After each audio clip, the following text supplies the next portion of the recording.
اپنے مسائل کو حل کرنے کے لیے سبسکرائب کریں آپ کے مسائل کا حل۔ دو سجدوں کے درمیان کون سی دعا ہے؟ ساجد صاحب انڈیا سے پوچھتے ہیں دو سجدوں کے درمیان جلسے میں کون سی دعا پڑھنی چاہیے؟ نیز جو مشہور دعا ہے اللہم اغفر لی ورحمنی وجبرنی ورزقنی، کیا اسی ترتیب سے آگے پیچھے پڑھ سکتے ہیں؟ اس میں کوئی گناہ تو نہیں ہے؟ جناب ساجد صاحب، میری معلومات کے مطابق جو حدیث میں دعا ثابت ہے اللہم اغفر لی ورحمنی وعافنی وہدنی ورزقنی وجبرنی ورفعنی، تو یہ الفاظ ہیں، تو بہتر یہ کہ جو ترتیب حدیث میں وارد ہوئی ہے اسی ترتیب سے پڑھیں۔ اگر آپ کے علم میں کوئی دوسری روایت ہے جس میں ترتیب مختلف ہے تو اس سے بھی پڑھ سکتے ہیں۔ جتنی روایتیں اس بارے میں وارد ہوئی ہیں اور ان میں جو الفاظ ہیں سب الفاظ کے لحاظ سے آپ پڑھ سکتے ہیں۔ میرا معمول چونکہ ان الفاظ کے ساتھ ہے اس لیے میں یہ الفاظ سے پڑھتا ہوں، اور یہ کیونکہ مجھے حدیث میں یہ الفاظ ملے اللہم اغفر لی ورحمنی وعافنی وہدنی ورزقنی وجبرنی ورفعنی۔ سجدے میں دعا کا طریقہ، کیا فرض نماز کے آخری سجدے میں ہم دعا مانگ سکتے ہیں؟ کیونکہ میں نے سنا ہے کہ سجدے میں انسان اللہ کے سب سے زیادہ قریب ہوتا ہے۔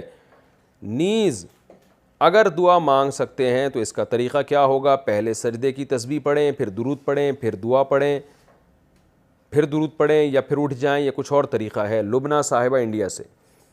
دیکھیں فرض نماز میں تو بہتر یہی ہے کہ سبحان ربی الاعلیٰ پر اکتفا کیا جائے، کیونکہ آپ صلی اللہ علیہ وسلم کا فرض نماز میں یہی معمول تھا، اور آپ نے فرمایا جب سبح اسم ربک الاعلیٰ نازل ہوئی تو آپ نے فرمایا اجعلوہ فی سجودکم، اس کو اپنے سجدے میں کرو۔ تو امام اگر فرض نماز پڑھا رہا ہے تو اسے تو سبحان ربی الاعلیٰ پر ہی اکتفا کرنا چاہیے، کیونکہ وہ دعائیں مانگے گا تو نماز لمبی بھی ہو جائے گی، اور حدیث میں اس کو بھی پسند نہیں کیا گیا کہ امام زیادہ لمبی نماز پڑھائے۔